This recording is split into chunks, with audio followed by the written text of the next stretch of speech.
He said, I don't want to fight. Krishna said, I'm ordering you to. Similarly, Hanuman is the famous devotee of Lord Ram. Hanuman fought for Lord Ram. He set the whole of Lanka on fire. So that's also pleasure. Lord takes pleasure in fighting us.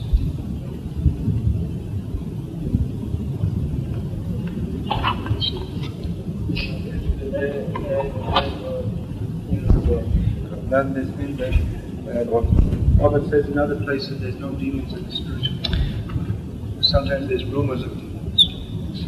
Rumors, yes. It's talk maybe the demons are. То есть вот. So how can we understand this statement? So. Well, demons. Only devotee can enter into the spiritual world. Yeah. So demons can also become devotees. Just like I was a demon and Prabhupada made me into a devotee. He's trying to be a devotee. So by his grace I may also enter into the spiritual world. That's the only way I can also. Actually, there's a question from over here.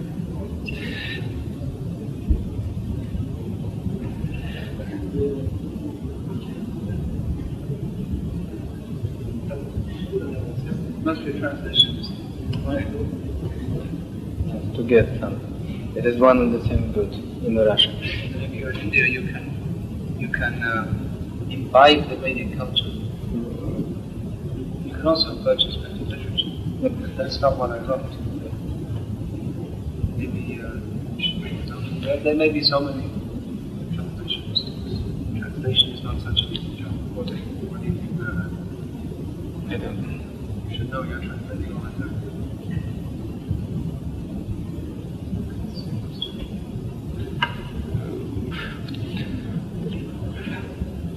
Because we're all spirit souls, we all are naturally Krishna conscious. The taste has to be revived. In regard to chanting the holy names, it's an example of the chant. Krishna Namachan.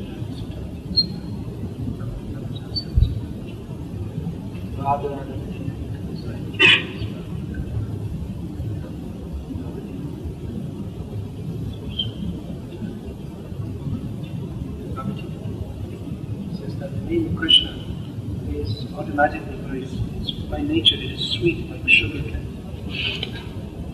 Someone who has got a disease called jaundice, he tastes sugar cane bitter. But the cure for jaundice is to suck sugar candy continuously. Gradually sucking, you'll gradually find that it tastes sweet and then you cure. So in the same way, we may feel that chanting Hare Krishna is not relishable. But anyway, if we go on chanting, we'll become cured of our disease. And then we'll find chanting Hare Krishna very nice. So the same way, if we go on reading Prabhupada's books, we may have no taste, but if we go on reading, gradually we'll get it. In that case, you just take up the reading as a kind of austerity. Just sit yourself down and read. Like it or not, but you'll read. And eventually, personally, I find Prabhupada's books most relishable. It's wonderful, wonderful reading. Книги для чтения. Our disease will be cured.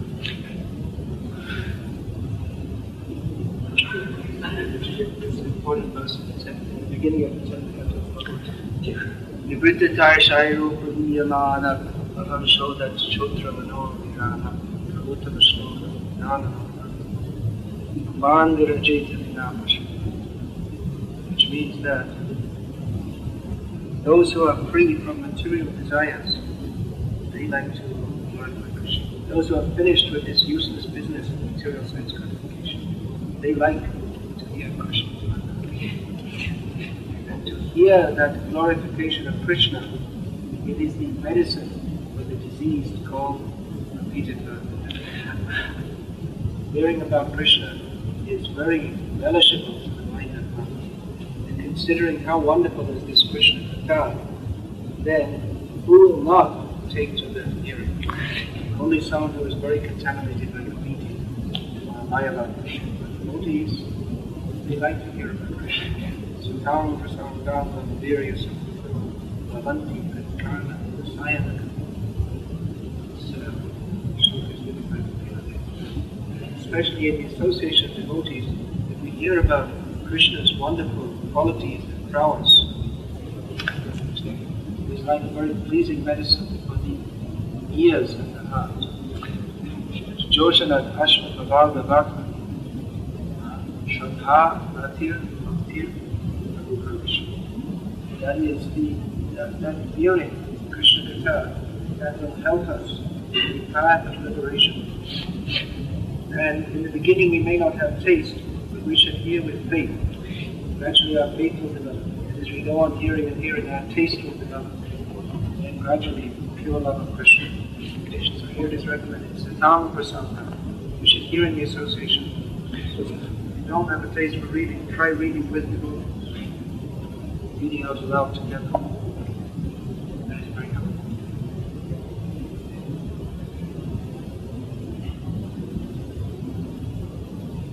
Hare Krishna. Hare What's your name?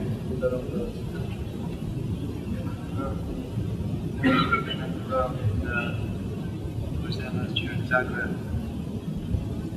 Был еще один Нитянандарам, который был в прошлом году в Загребе. I have a disciple that we're older than you.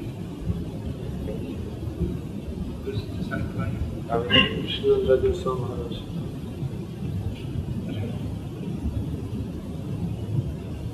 Hare Krishna.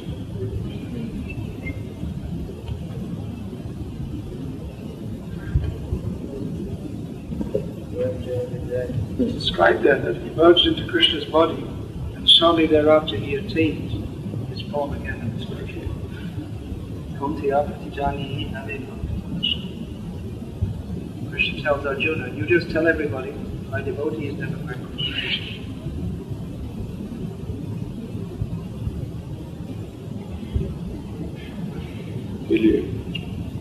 16 rounds must be completed by every that is absolutely essential. The first thing is 16 rounds. If you don't chant 16 rounds, then you won't be able to say Krishna. So you may do Sankirtan for a few days, but someone will have to do Sankirtan today. So you must chant 16. If you're actually so much busy that you don't we have this usually cooks and pujaris, a little difficult for them. Part of their austerity. Another thing to do is rise very early. One time in London I was doing the Mangalarti every morning, and right after the Mangalarti I'd go and cook the deity's offering and everybody's breakfast. So 4 o'clock tonight I So I used to get up at 2 o'clock. That's one way to do it. Otherwise, you see what most pujaris do. They chant their rounds. So cook, they do the same.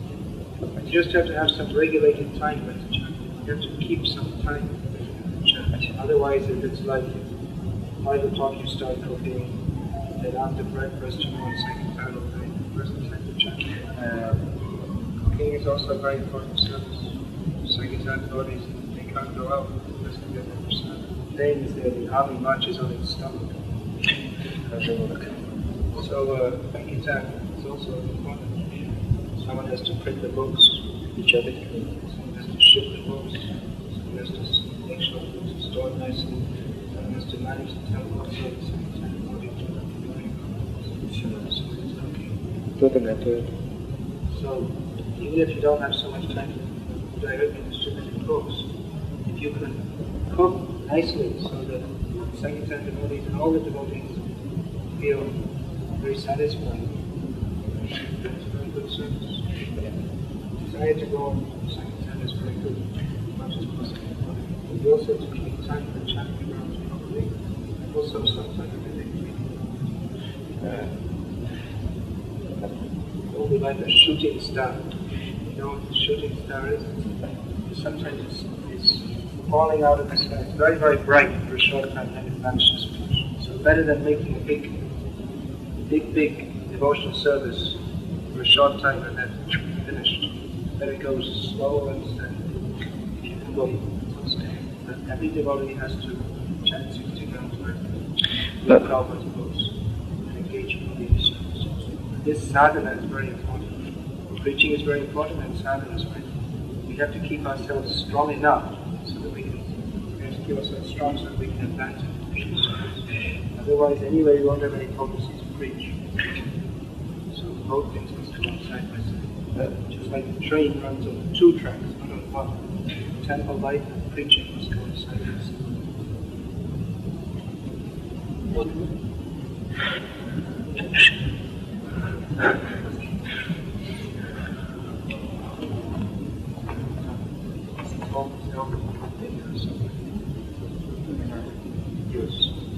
Before you say anything. We don't say somebody told me. We say Srimad Bhagavatam said so and so. Somebody told me. Somebody told me the moon is made of cheese. Is it true?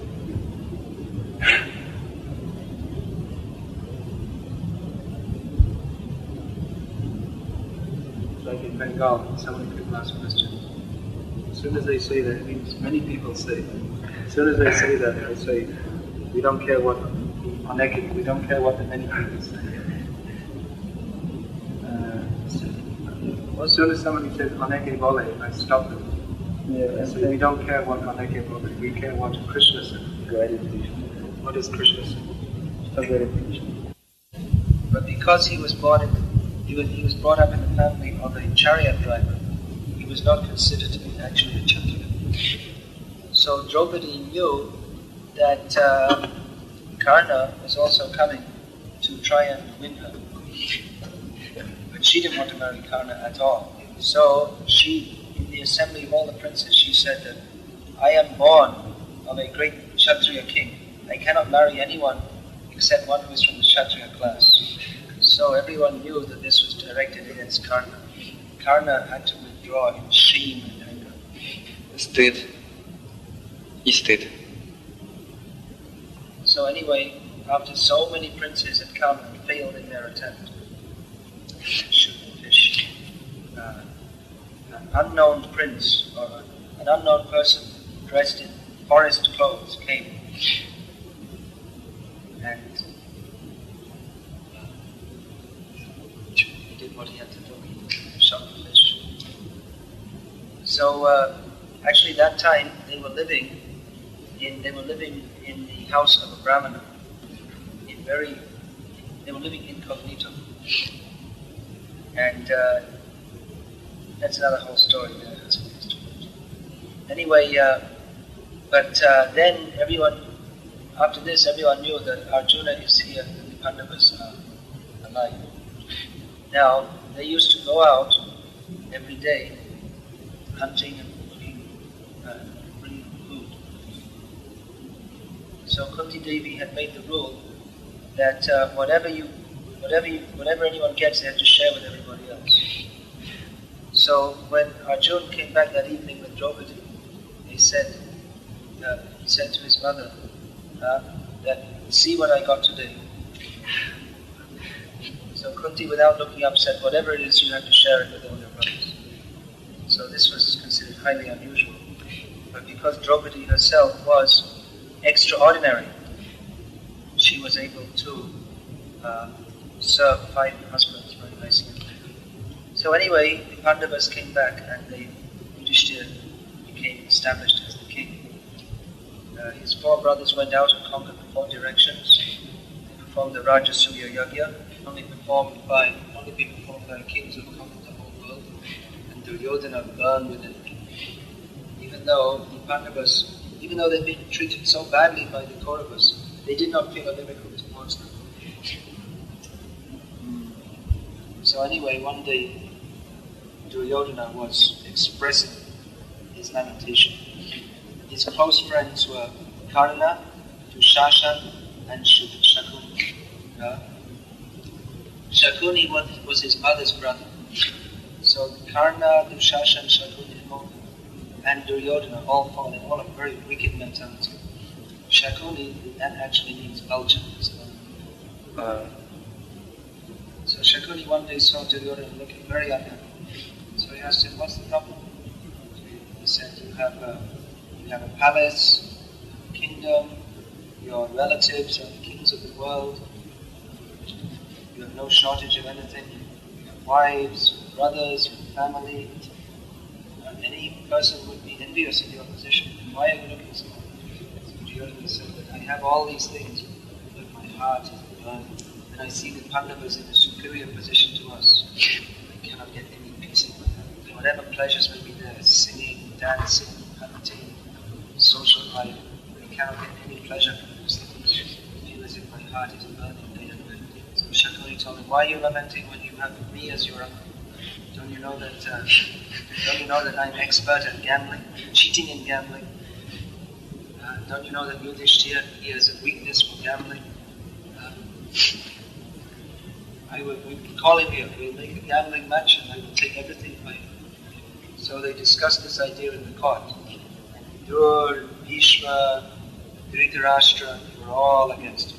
Dhritarashtra, he was kind of in the middle. He knew it was wrong, but at the same time he was so ambitious to have his sons as income. But Duryodhana's ambition and his strong desire, he didn't care what is right or what is wrong. Simply by any means, he wanted to vanquish the Pandavas and take power. So they went to call the Pandavas, and in the meantime they constructed like a whole city with a huge palace, especially made for the gambling. So the request for gambling came to Yudhishthira. As soon as they heard, everyone knew this is very auspicious. Sahadev in particular spoke out so much against it. Yudhishthira, he always believed in doing the right thing, to the rules of religion. So one thing is that a Kshatriya, he should not refuse an invitation to gamble. They had a principle that they would follow Yudhishthira whatever he said, or the place of the Kauravas in Hastinapur, knowing that this is very inauspicious. This is going to be the cause of so many problems. There was so much signs of inauspiciousness as they set out the journey. When they reached there, again, Bhishma, Duryodhana, Drona, they were all against it. Still, Duryodhana overruled them all and they went on. So Shakuni said, okay, let's get started. So first of all, Yudhishthira, he said, I will put so many piles of gold. Shakuni threw the dice. I have one. Then so many villages. I have one. So Yudhishthira had immense wealth. Every time he was making huge stakes. And Shakuni was expert in throwing the dice in a cheating manner. Every time, I have one. So gradually, all his possessions were lost. Till he had nothing left. So what have you got left?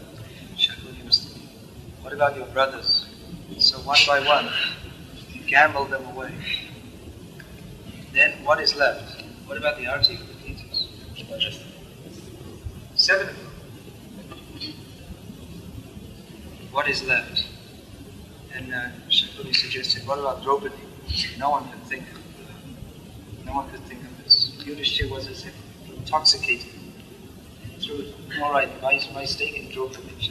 But Draupadi was in the women's quarters. At times she was in her menstrual period. And the women, they'll keep their hair loose, not tied up. And they'll live in a separate house. And they'll only wear one piece of cloth wrapped around their body. So Dushasana went to call Draupadi. She is now our property.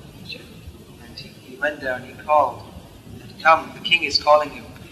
But he could immediately understand something is wrong. She ran out of the hut. And she ran into the women's quarters trying to take shelter of the queen, that means Dhritarashtra's wife. Dushasana ran after her and caught her by the hair and dragged her struggling into the assembly. You cannot imagine what a big insult this is, that she should appear like that, not properly clothed, in front of all the people. Then Karna started speaking. He was so angry with her because she had rejected him. So he said, now you are a slave of the Kauravas. These are not your husbands anymore. You better choose another husband. Of course, in Vedic, modern Western society, it's not very big to change husband. Vedic culture, this is just it's not done. He said, "But you should go and join the maid servants in the kitchen, cleaning the pots. Now you're a slave of the Kauravas." So Draupadi was shocked, she was angry, she couldn't believe it. The Maharaj, being brought up with honor. My husband is Yudhishthira, the king of the world. All my life I've lived a noble life. This has happened to me. So the Pandavas, especially Bhima, he immediately wanted to get up and kill them all. But Yudhishthira restrained them, saying that no, we lost in gambling, we had to follow rules. So then Dushasana had the wonderful idea of making Draupadi naked, which is the most, the greatest insult. It's worse than killing. Draupadi was asking everybody, she challenged everybody, is this the right thing? Is this correct? And nobody could say anything. They simply looked down. Even Bhishma, when she was asking everybody, is this correct according to Dharma? And even Bhishma, he couldn't give a direct reply. Dharma, very subtle and difficult to understand. Then Dushasana wanted to make Draupadi pulling her sari.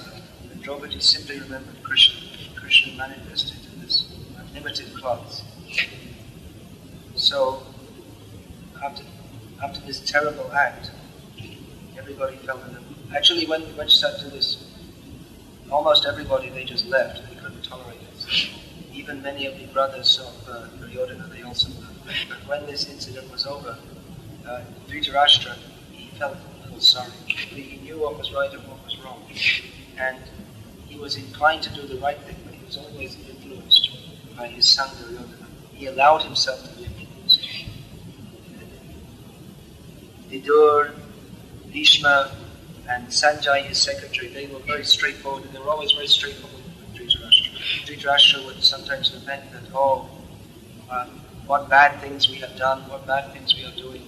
But Vidur, Bhishma, and Sanjay, they wouldn't let him off. Don't lament, it's only your own doing. You allowed all these things to go on. Stop your son. So then Dhritarashtra, he felt sorry for Draupadi. And he was afraid that here is such a chaste woman, that Krishna is supplying cloth for her. He was afraid that the anger of a chaste woman would destroy their whole family. Just like when Sita had been insulted, the whole kingdom of Ravana was destroyed for the sake of one woman. And actually that's what did happen. His whole family was destroyed for the sake of one woman. But he was feeling afraid, so he said to Draupadi that, you asked me 3 boons. So she said that let the king and his brothers be released and let them go back to the kingdom. So they were allowed to go and they walked out shocked. Duryodhana was even more shocked. He said that we won everything in gambling and then you just gave it all back. Oh, actually some very important things I left out. That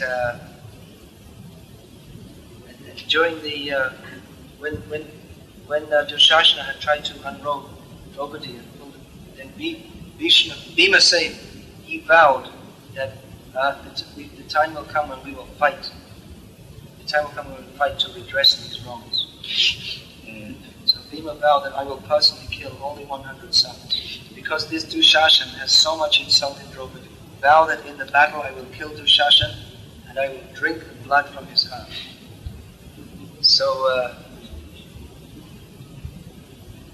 So anyway, Pandavas were going back, and Duryodhana was thinking, what did we do? We lost it. We gained everything, and then we just gave it all back again. So they called them back to gambling again. This time, he said that again they were called back, and again Yudhishthira went back. And this was nightmare after nightmare. So this time the betting was that if we win, then the Pandavas will go to the forest, live in the forest for 12 years, leaving behind their king. And then in the 13th year, they'll have to live incognito. No, they'll have to be not found or recognized by anyone. Yeah, the 13th year. And if they are discovered during the course of that 1 year, then again they have to go for another 12 years. And if we lose, we'll do the same thing. And through the dice, Akoti said, we have won. So the Pandavas set up in the forest. They were very angry. They went through so many difficulties in the forest. They be peaceful. Whatever happened, they couldn't be peaceful. Day and night they were thinking, we have to get revenge. Especially because Draupadi was insulted. Even the loss of the kingdom wasn't as serious to them as that Draupadi had been insulted. Anyway, to make a long story short, in the last year, in the meantime, Arjuna, he went to heaven. He had many adventures. He gained celestial weapons. Arjuna gained celestial weapons so to make him indefeatable in battle. So at the end of 12 years, the Pandavas disguised themselves as menial servants, and they were living in the palace of King Virat. And they managed to keep themselves concealed for 1 year. Just towards the end of the year, the Kauravas, they decided to attack King Virat and steal all his cattle. So King Virat, he couldn't stand up against the power of all the Kauravas. So Arjuna, who was at that time pretending to be a eunuch, a dancing teacher, he told the son of King Virat, why don't you go out and fight? He said, forget it. I'm going in the other direction. So Arjuna said, what kind of prince, what kind of Kshatriya are you? Come on, I know how to drive horses, get on your chariot. So the prince made, I'm going out to fight. All the citizens were proud of him. So he was going out all big and strong. When he actually saw the army of the Kauravas and it was just himself, he almost fainted. So Arjuna said, look, I tell you what, you drive the chariot, I'll fight. What are you talking about? You're just a eunuch. He said, well, actually, my good friend was Arjuna. I know how to fight. So they went into battle. And there was Bhishma, Drona, Kripa, Duryodhana, all the sons. There was all the sons of Dhritarashtra. There was Karna, all the great warriors. Ashwatthama, big shots. And Arjuna defeated them all. And they're saying, who is this person? It's Arjuna. He said, hey, we found you out.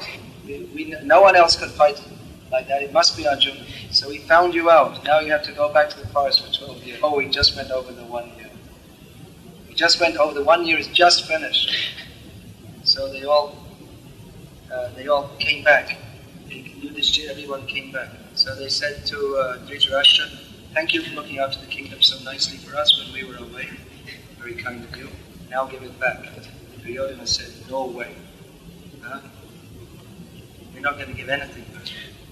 So then the Pandavas said, okay, then it's going to be war. Okay, let there be war. Because Duryodhana, because he knew when the Pandavas, if they came back, there was going to be war. He'd been consolidating his strength and making so many allies in the meantime.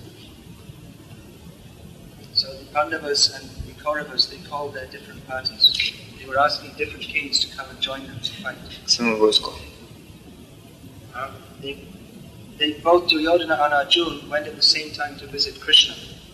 So Krishna said that I'm not going to fight. So either of you can choose. Either of you can choose. You can either take my army or you can take me. But if you take me, I won't fight. I'll just be your well-wisher. And what had happened when Arjuna and Duryodhana came into Krishna's tent? So Krishna was sleeping at that time. So Arjuna, as the humble devotee, waited at Krishna's feet. Duryodhana waited at his head. What does it wait? Waited, Krishna was lying down there waiting for him to wake up. So when Krishna woke up, he looked up and first he saw Arjuna. So when they asked him for help in the fight, he gave this condition. But he said, but Arjuna will have the first choice because I saw him first. So Duryodhana was very worried. Arjuna said, well, I'll take Krishna even if he's not fighting. Duryodhana was very happy. He was stupid. What's the use of getting Krishna if he's not going to fight? And I got so many soldiers. So both of them were happy. So anyway, all the armies were lined up. But Krishna went as a last resort to try to make peace. He went to the court of King Dhritarashtra. And he said, it's unnecessary to have all this destruction. Just give the Pandavas half the kingdom. Don't even give it all. You live together happily as brothers. Duryodhana said, no way. Then Krishna said, well, just give five villages. As Kshatriyas, it's their duty. They must have some place to rule over. So give them 5 villages, one for every brother. So Duryodhana said, I won't give them as much earth as a pin can be pushed into. Then Krishna became angry and said, you don't know, I'm the Supreme Personality of Godhead, and I wish I can destroy you all. And he showed his universal form. Dhritarashtra, he was blind from birth, but he prayed to Krishna, please, let me see this one time, let me see your universal. Duryodhana wasn't impressed. It's just some magical jugglery trick that Krishna is showing just to make us feel afraid. So Krishna came out of the city and he called Karna. He had some private talk with him. So when Karna went back, they asked him, what did Krishna say to you? So Karna said that Krishna told that actually I'm the brother of the Pandavas. Which Karna had not known. He said, actually you're the elder brother, why don't you come to the side of the Pandavas? You'll be the king. Duryodhana is because of you, he has, but if you fight with the Pandavas, then the Kauravas cannot stand against them. And once Yudhishthira knows that you're the eldest son, he's the most pious king, then he'll give the kingdom to you. You'll be the king. Karna said, no, I can't do that. He said, I'm too much grateful to Duryodhana. Duryodhana is completely relying on me. I can't pull out of this stage. So Krishna went back and said, okay, there's going to be war. War there was.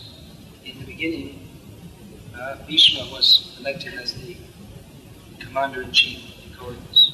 Bhishma himself was able practically to destroy all the army of the Pandavas. He was such a powerful fighter. But one thing is that one of the sons of Maharaj Drupada, his name was Shikandan, and he had got some benediction that he could kill Bhishma. So nobody could kill Bhishma. Even Arjuna, he couldn't stand before Bhishma when Bhishma was worked up in anger. But eventually Bhishma, after killing hundreds and thousands of the Pandava troops, Shikandan killed him. So then Drona became the commander-in-chief. Drishtadyumna had a benediction that he would kill Drona, otherwise Drona couldn't be killed. So eventually Drishtadyumna killed Drona. Actually, Drona couldn't be killed ordinarily. He could, as long as he wanted to, he could not be killed by anyone. So Krishna devised a means to kill Dronacharya. It was causing chaos in the Pandava troops. So he thought the only way Dronacharya could be discouraged is if he knows that his son is killed. But his son is as powerful as his father, if not more so. His son, Ashwatthama, can also not be killed. So what they decided to do, there was one elephant called Ashwatthama. They killed it. Then Bhima went to Dronacharya and told him that Ashwatthama has been killed. Ashwatthama is dead. But Drona didn't believe him. He thought this is some kind of tactics. So then Krishna told Yudhishthira, you have to tell him. Because Yudhishthira is famous, that he would never tell a lie in his life. And especially Dronacharya could not believe that Yudhishthira would tell a lie to his guru. So they made the arrangement that Yudhishthira would tell that Ashwatthama is dead. So immediately after that he was supposed to say, Ashwatthama the elephant is dead. No. It was prearranged that when he said the elephant, that Krishna would blow his conch so that Drona couldn't hear him. So after hearing this, Drona, he lost heart. Drishtadyumna slaughtered him. Now actually there are all kinds of dirty things going on. This Abhimanyu had been killed. Abhimanyu was only 16 years old. He had never fought with Tankarati. Well, no one's really sure how that took place because Tukaram lived after Chaitanya. Anyway, Tukaram, he was considered crazy by everybody. He appeared to be like a very foolish person because although he had a family, he made no endeavor to look after that person. And he appeared to be very foolish. But he just simply went on praising God. He's particularly famous for being attached to the deity of Panduranga, otherwise known as Vital, who's the deity at Pandarapur. If you see that deity, he's standing like this. The story is that one time he went there, coming from Dwarka, and his devotee Pundalik, he went to visit him. Pundalik said, just wait, I'm busy serving my parents. So Krishna is standing there waiting. So anyway, Tukaram was particularly attached to the deity. There are many stories about him. He made so many prayers in praise of the Lord. And due to his influence, especially the simple people in Maharashtra, the state that he's from, they're all imbued with the spirit of devotion to Krishna.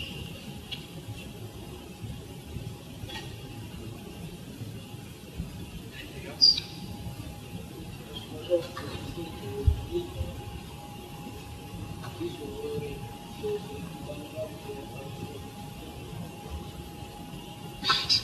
That whole chapter is called the Bhakti Yoga, the 10th chapter. In this chapter at the beginning, Krishna tells how he can be recognized. What are the manifestations of his greatness in this material world? Not only does he say that among the Pandavas I am Arjuna, he says so many things. Among immobile objects I am the Himalayas, the wielders of weapons I am Ram. Among wielders of weapons I am. But those who hold weapons I am Ram. But learned persons I am Shukracharya. I have the wisdom of the wise, the gambling of cheats. And at the end he sums it all up. Yad yad vibhuti vat sarvam shivat mojitam evavat.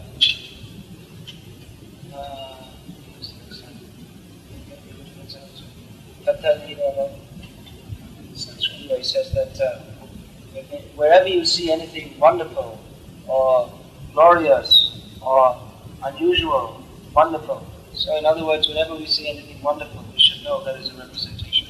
So among the Pandavas, Arjuna is the most accomplished. So in this way, Arjuna can be considered a representative of Krishna. And actually, Arjuna is very good to Krishna. Krishna told Arjuna directly that I love you